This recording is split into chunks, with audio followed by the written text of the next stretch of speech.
আসসালামু আলাইকুম। আমাদের আজকের ক্লাসটা হচ্ছে ভাইয়ারা ঢাবি ক ইউনিট যে রিটেন পার্টটা আছে এই রিটেন পার্টটার সলিউশন। তো আমরা একটু সিকোয়েন্স আকারে সলভগুলো দেখব, ফিজিক্স, কেমিস্ট্রি, ম্যাথ, বায়োলজি, এবং প্রতিটা সাবজেক্টে আমাদের মার্ক আছে 10 মার্ক করে, এবং 10 মার্কের মধ্যে প্রতিটা পেপারে আমাদের কয়টা করে কোশ্চেন থাকবে? 4টা করে কোশ্চেন থাকবে। প্রতিটা পেপার বলতে ফার্স্ট পেপার এবং সেকেন্ড পেপার মিলে 4টা করে কোশ্চেন থাকবে। তো এই ক্ষেত্রে দেখা যায় প্রতিটা কোশ্চেনের মান থাকে তোমার 2.5 করে। তো 4টা কোশ্চেনের টোটাল হয় 10। তো আমি যদি স্ট্যাটিস্টিক্যালি দেখি যে 4টা কোশ্চেনের মধ্যে কই কই থেকে কোশ্চেনগুলো দেয়, ফার্স্ট পেপার থেকে 2টা দেয়, সেকেন্ড পেপার থেকে 2টা দেয়। তো আমি তোমাদেরকে যখন এগুলা সব দেখাবো তখন অবশ্যই একটা বিষয় দেখাবো, সেটা হচ্ছে যে তোমার কোন কোন অধ্যায়গুলোতে ঢাবি রিটেন ফোকাস করা হয়। তুমি দেখবা কিছু রিপিটেড চ্যাপ্টার থাকে, সেখান থেকে কোশ্চেনগুলো একটু পেঁচানো দেওয়া হয়। যেমন প্রাণী বিজ্ঞানী বেশিরভাগ দেখবা যে প্রাণীর বিভিন্নতা শ্রেণীবিন্যাস থেকে দেয়, এটা সবাই লক্ষ্য করছে। তো কথা না বাড়ায় আমরা যদি সলভে যাই, দেখো ফিজিক্স দিয়ে আমরা শুরু করি। ফিজিক্সের কোশ্চেন 1 যদি আমরা সলভটা দেখি, ভেক্টর সম্পর্কিত একটা কোশ্চেন। দেখো এখানে কোশ্চেনটা কি বলছে, তোমরা এডমিশন কোশ্চেন সলভ করার ক্ষেত্রে অনেকে হাইপার হয়ে যায়, তোমাদের উচিত হাইপার না হওয়া এবং কোশ্চেনটা মানে ভালোভাবে পড়বা, এবং কোন টপিকটা ইন্ডিকেট করছে ওই টপিকটার ডিটেলসটা তোমরা মাথায় নিয়ে আসার চেষ্টা করবে, তাহলে দেখবে অনেক ইজিলি সলভ করতে পারতেছো। যেমন এখানে এই একটা ভেক্টর দিচ্ছে যা বি এবং সি এর সাথে সমান কোণ উৎপন্ন করে। তোমরা চাইলে কি করতে পারো, একটা চিত্র আঁকায় নিতে পারো। সাপোজ মনে করো এইটা এ, এইটা বি, এইটা সি। বুঝতে পারছো? তার মানে এখানে যে থিটাটা কোণ উৎপন্ন করে, এখানে যে থিটাটা, এই থিটা আর এই থিটা সেম। বুঝতে পারছো? A B A C. তার মানে এই দুইটা থিটা প্রথমেই বলে দিচ্ছে যে এরা কি বলতো সমান। দ্বিতীয় পোর্শনে বলছে যে এরা আবার কি একই সমতলে অবস্থান করে। তাহলে আলফা এবং বিটার মানটা চাইছে, আলফা এবং বিটার মানটা চাইছে।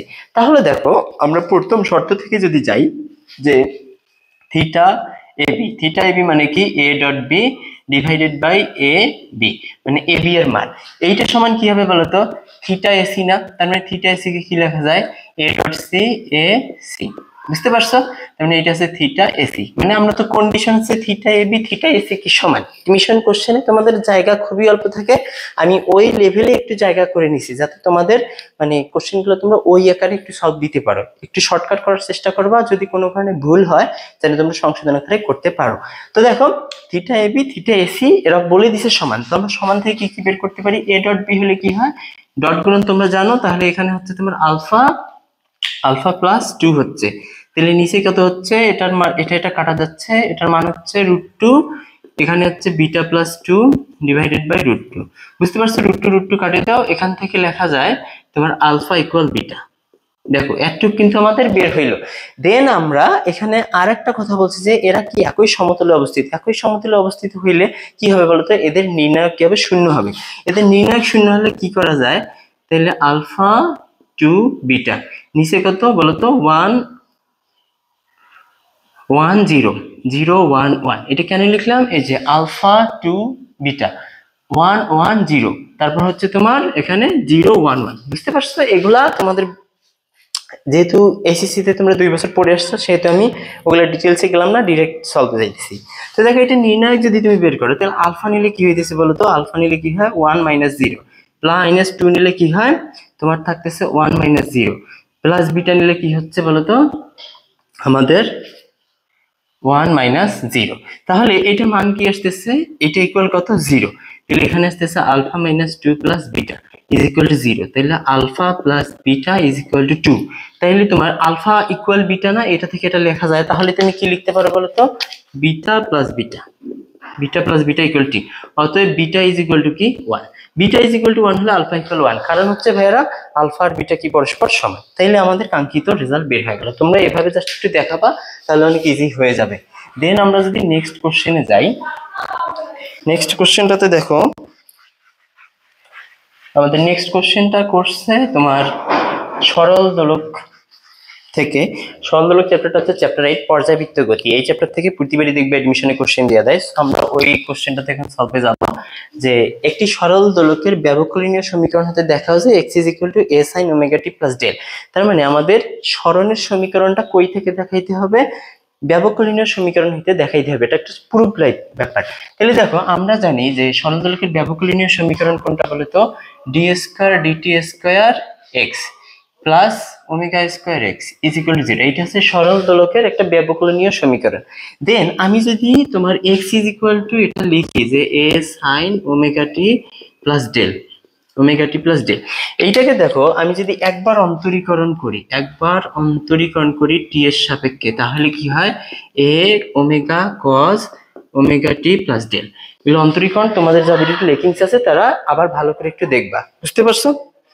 আচ্ছা, দেন আমরা যদি এটাকে আবার রিপিটেড ব্যবকলন করি তাহলে এটা কি আসে বলতো, এখানে ওমেগা চলে আসে মাইনাস ওমেগা স্কয়ার, আজকে করলে কি আসে মাইনাস সাইন এক্স, তাহলে omega square sine omega t plus del. তাইলে দেখো এখান থেকে একটা ব্যাপার বলা যায় যে এইটার ভ্যালু সর্বোচ্চ কত, ম্যাক্সিমাম ভ্যালু হচ্ছে এর কত 1, তাহলে আমরা যদি এটা 1 ধরে নেই তাহলে এর মানটা কত আসে মাইনাস এ ওমেগা স্কয়ার।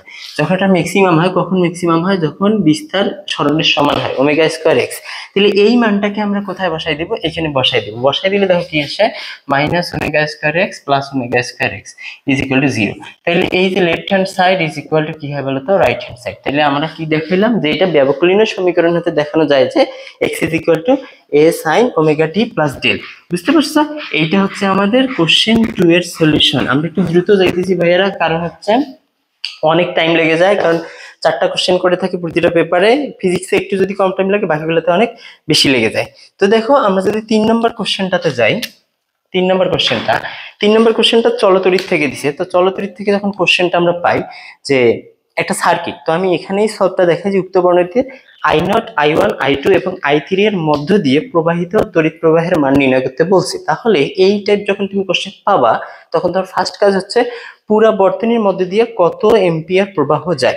তো সেই ক্ষেত্রে আমাদের আগে কি বের করা লাগবে, তুল্যরোধ বের করা লাগবে। দেখো আমি এখান থেকে যদি তোমাদের দেখাই যে I2 এবং I3 পরস্পর কিসে আছে, শ্রেণীতে আছে, তাহলে কত হয় 4 আর 8 কত 12, এর সাথে আবার 6 কি আছে প্যারালালে আছে। তো এটা বের করার পর তুমি এ আবার কি আছে শ্রেণীতে আছে এটা বের করবা। তাহলে তুল্যরোধ তুমি লিখতে পারো, তুল্যরোধ ইজ ইকুয়াল টু তোমার এই 4 এবং এই 8 কি আছে শ্রেণীতে আছে, তাইলে যোগ দিলা, এবং এ 6 এর সাথে কি আছে প্যারালালে আছে, তাইলে 6 প্যারালাল, এর আবার পরস্পরকে কি করে দিবা ইনভার্স করে দিবা, প্লাস এ আবার এর সাথে কি আছে শ্রেণীতে আছে, তাহলে 2। এটা টোটালটা করলে কত আসে আমাদের 6 ওহম। বুঝতে পারছো? Total 6 ohm. তাহলে আমাদের মোট প্রবাহ বর্তনীর মধ্যে কি মোট প্রবাহ কত আসে দেখো, I ইজ ইকুয়াল টু আমরা জানি V বাই R বা E বাই R। ই কত আমাদের 9 ডিভাইডেড বাই আর কত 6, এটা কত আসে 6 কে 6, এখানে 3 থেকে একটা শূন্য নিলে দশমিক দিয়ে 30 হয়, 5 6 30, তাহলে 1.5 এম্পিয়ার। এখন দেখো তোমাদের এই ব্যাপারটা বোঝা লাগবে যে কারেন্ট কোথায় গিয়ে ডিভাইড হয়ে যাচ্ছে, এখানে দেখো আর নটে কিন্তু কারেন্ট ডিভাইড হয়ে যাচ্ছে না, পুরোপুরি যাচ্ছে। তাহলে এর মধ্যে দিয়ে কত এম্পিয়ার যাবে 1.5 এম্পিয়ার। সো একটা অ্যান্সার আমাদের বের হইলো, এইটা বের হইলো কত 1.5 এম্পিয়ার, 1.5 এম্পিয়ার। এখন আমরা I1 বের করবো। দেখো I1, I2 এবং I3 এরা কি হয়ে গেছে ডিভাইড হয়ে গেছে। তো ডিভাইডের ক্ষেত্রে আমার ফর্মুলা জানা আছে, যদি আমরা I1 বের করি তাহলে আমরা আগে কি করব পুরাটা গুণ দিব, পুরা প্রবাহগত 1.5, এর সাথে রোধের ব্যাপারটা দেখো কিভাবে আসবে, আমরা যেটা বের করব তার অপোজিটটার যোগফল, অপোজিটটা কত 12, তাইলে এবং টোটালটা কত 12 প্লাস 6, তাহলে এটা হচ্ছে তোমার 1.5 ইন্টু 12/18, এবং এটা করলে কত আসে 1 এম্পিয়ার আসে, 1 এম্পিয়ার। তাহলে দেখো আমাদের I1 এর মধ্যে দিয়ে কত প্রবাহ যাচ্ছে 1 এম্পিয়ার। তাহলে এটা আমরা নরমালি বলতে পারি যে I2 এবং I3 এর মধ্যে দিয়ে কত প্রবাহ যাবে, খুব ক্লিয়ারলি 0.5, কারণ বাকি দেখে 0.5, কিন্তু এটা তোমাদের একটু করে দেখাইতে হবে। I2 ইজ ইকুয়াল টু বা I3 এদের মধ্যে দিয়ে সমান প্রবাহ যাবে, কারণ একই শ্রেণীতে আছে। 1.5 ইন্টু এখানে কত হবে 6, 12 ইন প্লাস 6। কেন লিখলাম, অনেকে এই হিসাবটা বুঝতে পারো না যে এইটা কেন লিখলাম। এটা লিখলাম যে রোডটা দিয়ে তুমি প্রবাহটা বের করবা তার অপোজিট যে রোডটা আছে সেইটা লিখবা উপরে, এবং নিচে লিখবা ওদের সমষ্টি। বুঝতে পারছো? এটা এবং এটা টোটাল সমষ্টি। তুমি যদি বলো যে 4 + 8 + 6 তবুও হবে ভাইয়া। এটা আসে কত 0.5 এম্পিয়ার।